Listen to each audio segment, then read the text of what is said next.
Hello, and welcome to the Law Firm Blueprint. I'm one of your hosts, Jay Ruane, CEO of FirmFlex, your social media marketing agency for lawyers, as well as managing partner of Ruane Attorneys, a civil rights and criminal defense firm in Connecticut. With me, as always, back from his sojourn, my man Seth Price down there in the DC, Maryland, Virginia area, the managing partner of Price Benowitz, powerhouse law firm, as well as one of the grand poobahs over there, BluShark Digital, SEO for law firms. Seth, it's been a while since we've been live together. You did a show, then I did a show, but now we're back here, brothers in arms. How have you been? I have been great. A couple weeks of R&R. All the gurus talk about, can you walk away from your firm and have it work? And when the team is there, this was my most carefree vacation from the point of view of nothing exploded. Team did what they were supposed to do. No major issues.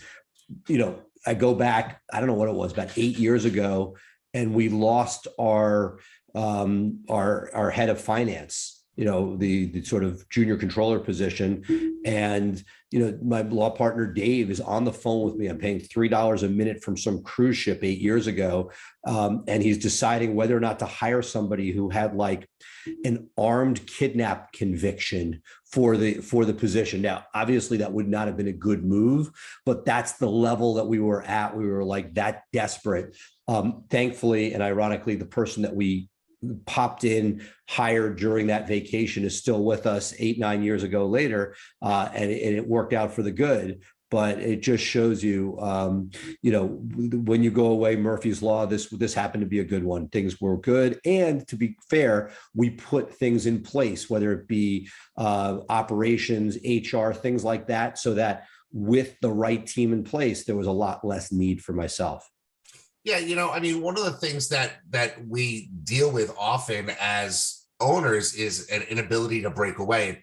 Getting away for 2 weeks is so much better than getting away for 1 week, because you start to see the cracks, right? You start to see the things. And I know you have a lot of friends in finance in New York. I have a ton of friends in finance. And there was always that rule in finance where you needed to take 2 weeks off back to back, because while people can cover up stuff for a week, it's really, if you're doing something wrong in 2 weeks, that's going to show up and it's going to get caught. And, maybe it's something that people should be thinking now is getting away for a 2 week chunk of time so that you can actually honestly start to see where the problems are. If it's an intake problem, if it's an operational problem, if it's an admin problem. So I really think 2 week vacation. My goal has always been to try to get away for a month. I also was planning on taking a break, and 12 hours before I was due to get on a flight to go to Charleston, my whole family tested positive for COVID.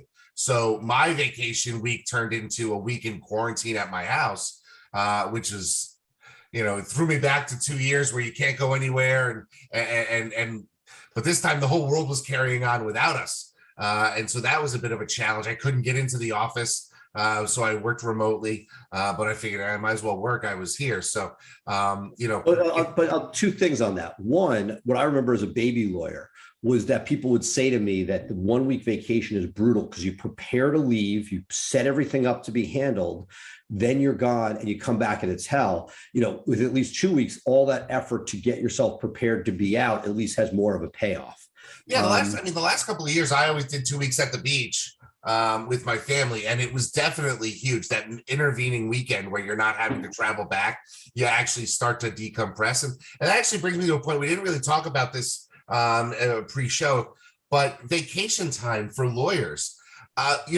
One of the things that's happening right now is I'm starting to see some burnout from some lawyers because, COVID hit, everyone sort of, retrenched, and I know I myself during COVID, I was running 100 miles an hour. I felt every day I was running this sprint to be like, I got to keep my business afloat. And now I think we're really at the, people are burned out, right? So we've traditionally gone with the whole lawyers can take unlimited vacation, just work your schedule around it. But people aren't taking that vacation. They're finding simple excuses. I'm thinking about going back to a you get 4 weeks of paid time off a year, 20 days or 25 days as an attorney, and you can't carry them over. You got to take them. Because I'm starting to see people burn out, and there's always a reason to not take a break. What are your thoughts on that? Should you do unlimited? Should you give them set times? Should you just say do whatever you want because you're making, as long as you handle the clients, you're fine? How do you guys do it? I don't love the term unlimited vacation because it's kind of a fiction. Right. And I don't like things that are not genuine, because if you did take unlimited, then you wouldn't have a job, there wouldn't be a business, et cetera. That said, for our attorneys, and a lion's share of our attorneys have some sort of incentive model, right? Whether it's percentage of sales or whether it's a bonus based on production, whatever it is, people are incentivized enough so they take vacation. But one of our highest earners, one of my partners, he travels all over the world. He just gets his shit done. Now, these aren't pure vacation days. He may be in Thailand, but he'll sign up a major case from there. So he's sort of balancing those two. So to me, it's, I think partially, and this is one of the things that we do have scheduled to talk about today, which is when you have the right person, vacation doesn't become the issue, because generally they can get their stuff done, take vacation, and the right person like you or I, or somebody who you want to be, they're not going to be you, but somebody who emulates the same sort of drive is going to be able to take that vacation, hopefully more than, sort of the baseline amount of vacation, but knows that a phone call here or a particular meeting there can make it so that it really allows for that much more without missing a beat. That said, what do you do on the opposite side? You attributed a bunch of things in your statement there, which was burnout, COVID, depression, et cetera, things that I'm dealing with. And I feel like in a certain division, I'm dealing with a group that's never fully recovered. I'm sort of in a bastion of mediocrity with a small group within us. And I'm struggling to know, what do you do? There's a certain amount of, okay, we know everybody struggled through COVID. There's certain mental health issues, et cetera. At the same time, I'm seeing numbers in a division month after month, thoroughly mediocre. What how do you motivate out of that? Do you have to add new blood into the group? What are your thoughts? Let me ask you, like, when the people in that group first came in, were they crushing it? And now they're just sort of, mailing it in?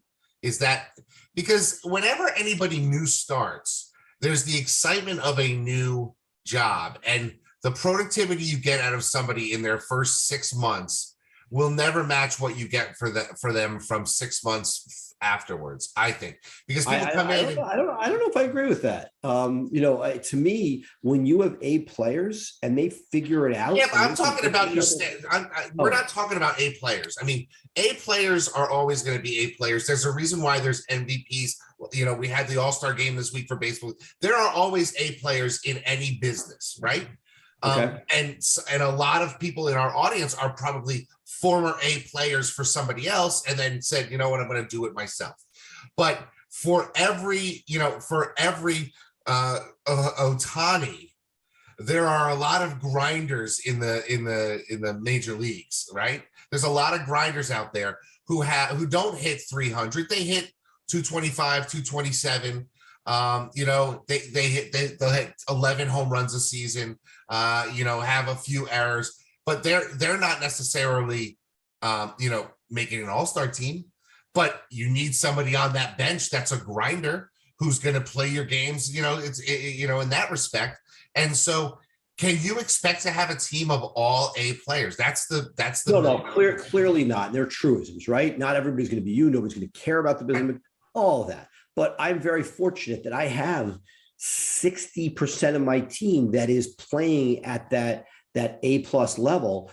I just have a small subset, sort of like the bottom 10%, like anything else, where I'm struggling because, there's a certain amount of bend that we gave everybody with sort of COVID and sort of the ups and downs of COVID. But I'm like, okay, we have a sustaining business going forward.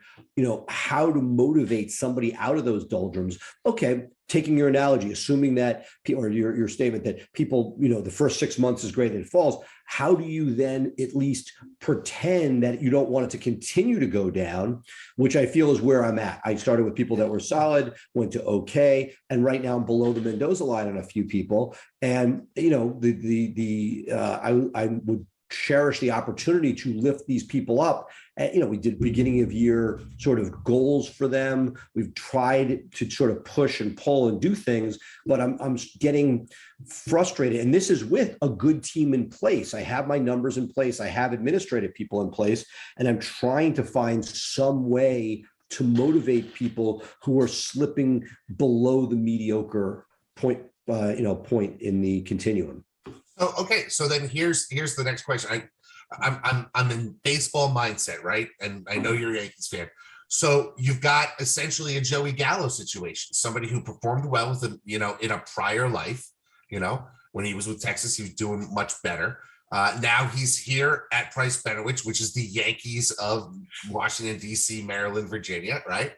And he's underperforming. Is it a mental issue, like a mental health issue? Like I think about Billions, right? They have somebody on staff who is a motivational coach to sort of, work out those kinks and get them functioning at the highest level possible. Is that something that you need to bring in to have somebody talk about mindset and where are you at? Do they have other stuff going on? I mean, work is part of our lives. It's all of us for entrepreneurial lawyers like you and I, but for the lawyers that work for us, it may be a very small segment of their lives.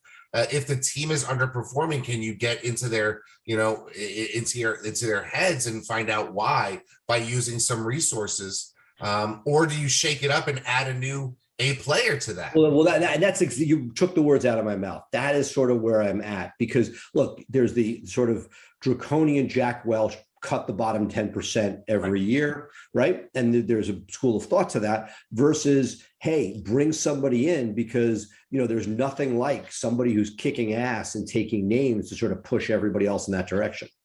Yeah. So I have a friend of mine who played basketball with me growing up, and he was good friends with Scott Burrell when they played basketball at UConn together. And then Burrell went to the Bulls, and Burrell got pushed around by Jordan and elevated his game. And Jordan was always in his face, and you see it in that Jordan documentary there. So I was talking to my friend Oliver about it, and he goes, when I would talk to Burrell, he was just like, Jordan was the guy who was just like, look, I'm an out player, and I am bringing you up. Because you got to keep up with me, and they didn't have the same skill level, but he said he made them better. So maybe that's bringing in, and then that leads me to my next topic that I want to talk about with you, and that is the idea of hiring somebody for HR in your office. I was targeted recently with this service called Bambi, which is outsourced HR for $99 a month. It kept coming up in my social feeds. So I did a call with them and I wanted to see what they do. And essentially what they do is they give you all your policies that your staff needs to sign off on. So they make sure you have I-9 compliance.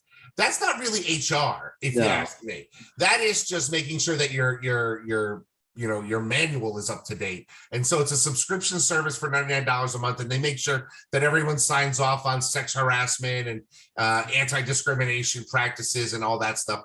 And that's something that you can do within your own office. You don't need to spend $99 a month to do that. But who cares? But you know what? Look, you and I have this issue, which is if it solves a problem, if it genuinely solves a problem. I was just brought, so I'm the worst person to speak to about this because I have dragged my heels on HR hiring historically. Like I've been a big believer, got to get accounting in quickly. Intake is everything.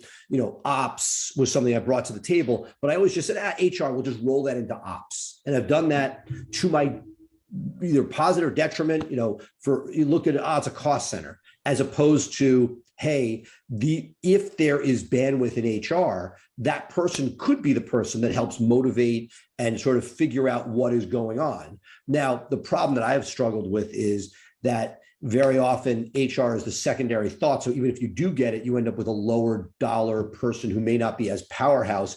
And I put my money into ops, where I've generally had some amazing people and just pushed on them. And what I've found is slowly over time is layering the other pieces in. So at this point, out of COVID, we contracted during COVID. We now have full ops, HR, and recruiting. Each is 3 different people. Now, all of our viewers don't have the bandwidth or resources to do that, or the need, but figuring out, to me, what I did, right or wrong, was rolled that into operations, and that only once there was sufficient need and resources made it a separate position. I think one of the things that we talk about a lot on this show is with outsourcing of certain tasks, that there are many things that can be done overseas now that can supplement and what I'll call your main ops person, putting the money into getting one kick-ass person and slowly layering somebody who might be doing all of the payroll prep, somebody who's doing, looking at hours, if that's how you work, having people behind the scenes doing all of that support. And then once it's needed, the irony being, I've found that now that we're remote, in one sense, the need for HR has dropped from where I sit, not from my HR person, just because there's less drama, less interpersonal, but you have more of a need to push for and get activities outside the office. You have to be very purposeful in getting guard to your overseas people, whatever it is, they're different. The job description has changed and what is needed. So what is HR? It means a lot of things to a lot of people. Trying to be more proactive than what I've done in the past, where I've sort of said, okay, I'll rely on my ops person to roll it in. I think that the more that you can layer tasks out, so you prop that person up and only pull to a dedicated HR person at the point where you really need it. That's been sort of the pull and tug that I played with. Yeah, I mean, one of the things, it seems to me that talking to other people who are doing what we do is they really would love to have somebody who can do the hiring and more likely the firing for them, because they don't want to deal with that part, placing the ads on Indeed or whatever, going through the resume submissions, all that stuff. And I haven't been able to find I could bring on a remote worker who could do that for me well, but I haven't found a vendor that could do that for me. I don't know what exists out there. I mean, could you have a vendor fire somebody for you? No, well, look, there are organizations that do outsource pieces, but generally, let's keep it real within our world, that there's a certain amount, I think you could add technology. We early went to Jazz HR. I know there's a gazillion different softwares out there, but to me, as you say HR, what do you mean by that? Because it's a continuum. There's ops, there is what I guess pure HR dealing with the people, and then there's recruiting. And to me, those are different, and each one needs to be looked at, so that if you're in growth mode, having somebody dedicated to recruiting can save you money if it allows you not to use recruiters. We're in such a competitive job market that every dollar I spend internally is something that I save. So similar to marketing, there's a benefit and a place to using outsourced marketing. Thank God, and BluShark's done well with that. But there are certain things in-house that if you have a dedicated person that does nothing but something in-house, social. As great as the things that you've done with outsource, the people that succeed best are the people that have a dedicated person in-house, whether full-time or part-time, that are implementing a firm flex or other methodologies to getting social done, and that those that purely outsource it generally don't do as well as somebody where there's a person internally. And I'll just show you, this is case in point with recruiting. We have a couple positions that I really want to fill.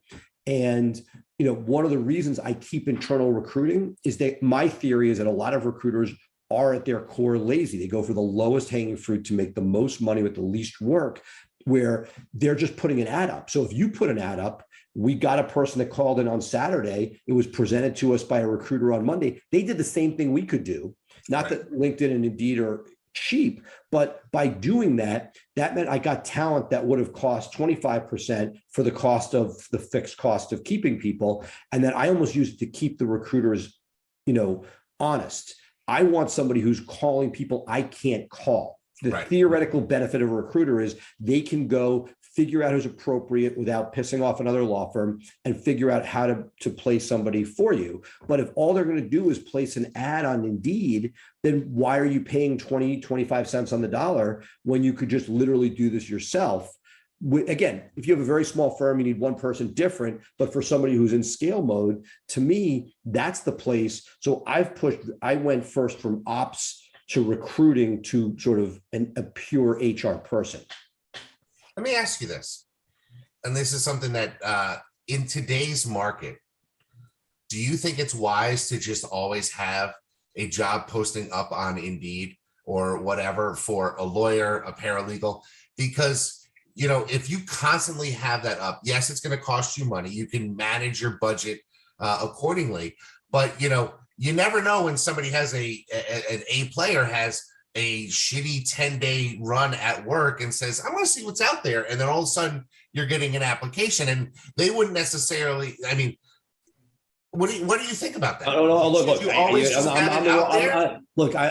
My philosophy is I don't have one ad out there. I have 10 ads out there. One or two are like must-haves, but I know, for example, there's a family law dearth of motivated school talent in my market.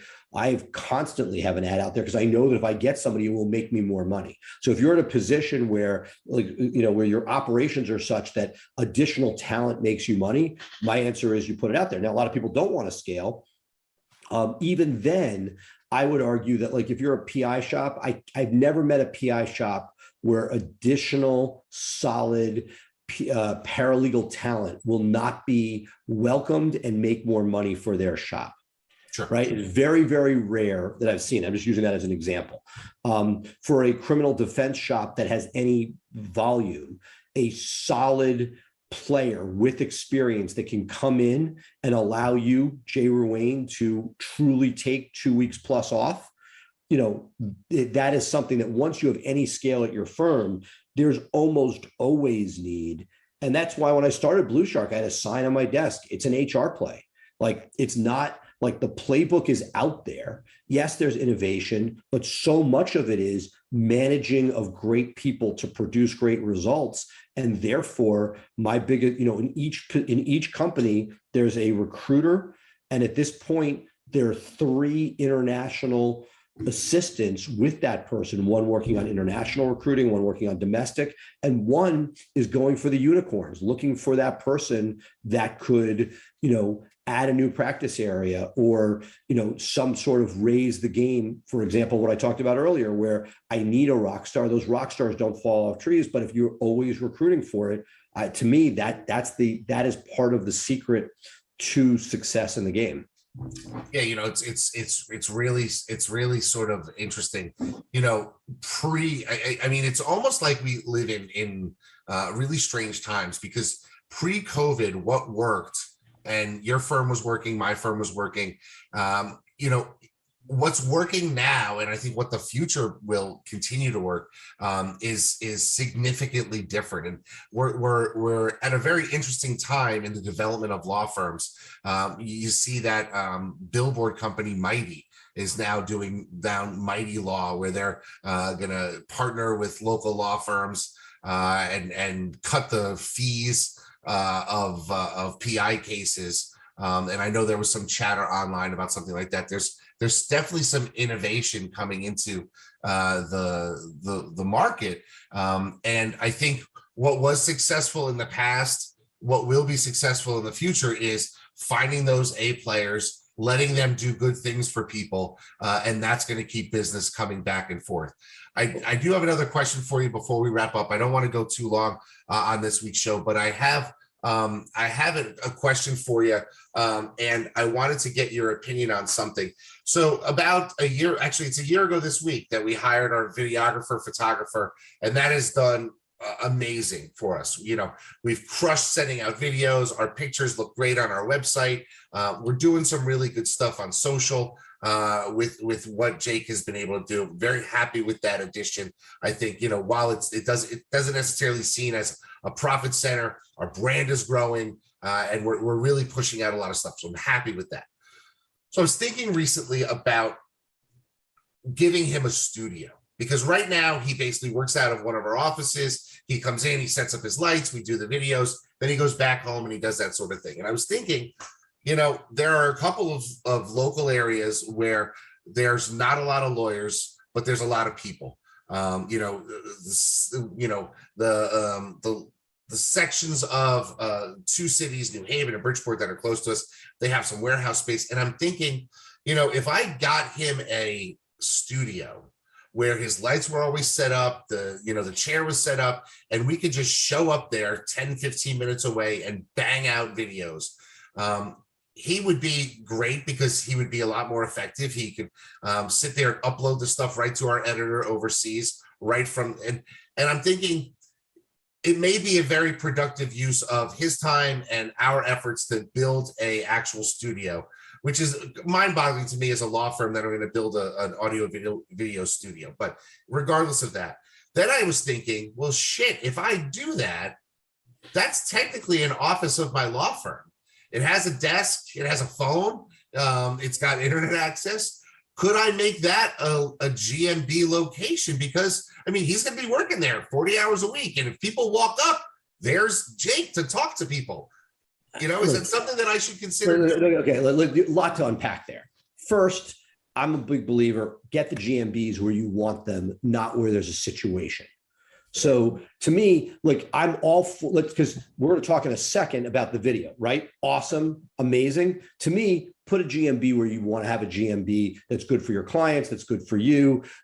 Just because you happen to own a condo somewhere doesn't necessarily, 10, 15 minutes away may not be far enough to get a population center that's effective given the reviews you're going to need, et cetera. So to me, I believe, and let's go back to the video guy, because you're the one who pushed me to get a video guy. I got him.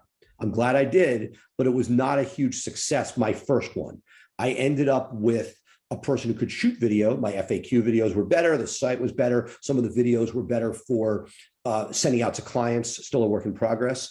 But that said, it didn't solve my social problem. It wasn't until I got somebody who was essentially a strategist with that.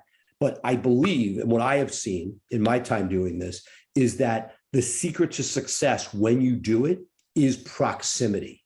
So I actually like the opposite of that, which is if you want, we are all creatures of habit. If you're going to the office, I don't want you going somewhere else. See if you can get a closet somewhere within your place. Love the idea that you're setting up a studio, but to me, going somewhere else for that is not ideal. That you want it to be within your place, and go get a GMB where you want it that's going to make you money, not because you found a warehouse space, but actually where is the most monetizable pin, because the cost and effort that it takes to get reviews, meaningful, real, legitimate reviews is not insignificant. I want that to be where it's most needed.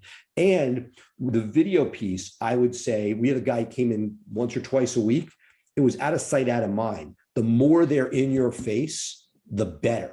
And the more that you do stuff off the cuff, because the videos we need that make money are not the videos where they're sort of, not that they can't be scripted, but that the more that it's part of your DNA and not a side thought, I think the better. Okay. That makes a lot of sense. That's why I wanted to bring it up, because there is some reservation for me. Am I going to drive the 15 minutes away to the studio? And then look, I know we got to wrap up for today, but it brings me to my struggle, which we're going to talk about next week, which is I got a lease coming up in 2 years, which sometimes that sounds like a long thing, but in commercial real estate, it's not that much. And I'm going from a footprint that was at its max, I don't know, let's say, close to 10,000 square feet. Pre-COVID, we were able to bring it down to about 6,000 feet, post-COVID, and we're using that pretty efficiently. But the question is, in a next iteration, am I better shrinking my downtown footprint and then putting, the work from home, the plugging in a computer into a laptop, into a docking station has made it, am I better now, especially with traffic as it builds back up, putting offices where people are and where, frankly, support staff charges a premium in salary needs when they're driving into the city? Am I better off putting offices outside the city where a lot of my competitors are with very inexpensive real estate compared to a modest premium to be downtown? But the piece that isn't in there is that parking is $20 a day, and that a monthly parking is a good $300 a month minimum, and that are we going to be to a point where we've ripped the Band-Aid off? Virtual work is possible. It's not ideal for certain team building pieces, but are we now going to use real estate more smartly? Also goes to the Jay thought of, hey, I can put more pins on the map with legitimate offices all over the place. Now you lose the total esprit de corps, but I have some rock star attorneys in DC that if I said go to the suburbs, they would break over time. And I have staff that if I put them in the suburbs would be much stickier. Now, you don't want people completely disparate, but is there a model where you could use a multi-office scenario, especially in urban environments, to try to maximize employee happiness and retention while at the same time not having a fully virtual work staff? Yeah, that's a really interesting challenge. I can remember years ago talking to some friends of mine, and they said, well, their parents hired a lawyer because they had an office right near the courthouse. And so for them 40 years ago, 30 years ago, maybe even 15 years ago, that was a sign of you were a good lawyer because you could afford to be next to the courthouse. And you should keep that. That's what I'm saying is I'm not saying to abandon that. No, I'm not saying it either. But I think my point is part of deciding where you're going to be in 5 years is understanding the mindset, not only of your employees, but of your clientele. I mean, for us in the criminal space now, we are meeting with maybe 5% of our clients in the office at any point in a month. I mean, it's Zoom and it's see at the courthouse, and some people we're never meeting in person because 100% of this is done remotely on the court side. And so in that respect, I'm looking at my office and saying, boy, maybe I should, I've got 4 years left on my lease. It was a 10-year lease and I've got 4 years left on it. I'm thinking at the end of these 4 years, I should, or 2 years from now, I should say, let's take that money on that lease and spread our wings. I don't know. This is a topic that we're going to be talking about. Right, exactly. So we'll talk about that next week. The other thing I want to tease, my HR person. We now have a full-fledged HR person who's up to speed, and she's like, you should do sexual harassment training. And she's right. Some states actually require it. I didn't realize. Connecticut does. We do it. Connecticut does. So our friend of the show and a past guest, Dan Schwartz, two things. One, has a widget built that complies with the 2 hours required at like $50 a head. But I said, I brought something to him, and I'm hoping he follows through and that we can bring this to our listeners, which is, look, for states that don't require it, but you should be doing it, can we get some sort of primer that goes out that checks the box for both, inoculation from potential lawsuits later, that gets and also does the right thing, gets your staff trained.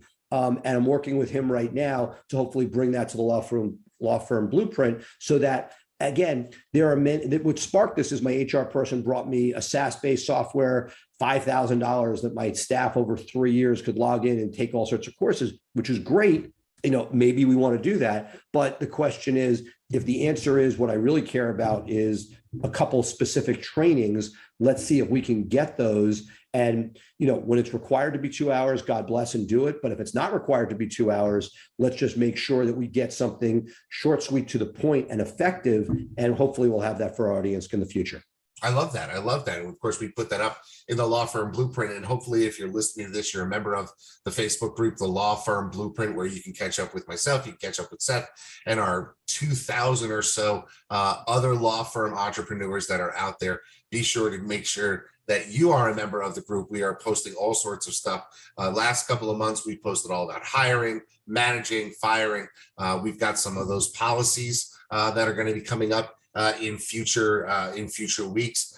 Seth and I are working hard on putting out a whole bunch of products over the next, I guess, pretty much the rest of July and all of August.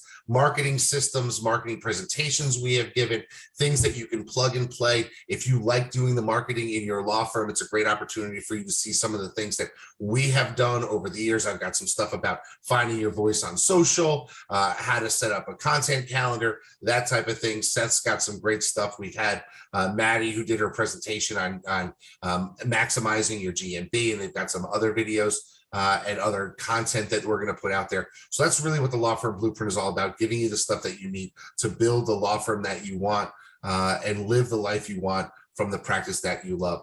Seth, what else you got for these wonderful people? No, we I think we got great stuff. Excited to be back. I'm jazzed. I'm excited to work through this space concept because, I know that fully virtual is not something I can get to given our firm's needs. At the same time, I feel like the new normal should be not looked at as business as usual. And can we use space effectively, and figuring out how to maximize employee satisfaction, reducing commute times, things like that, so that those people that do need to go to the office can have that reduced.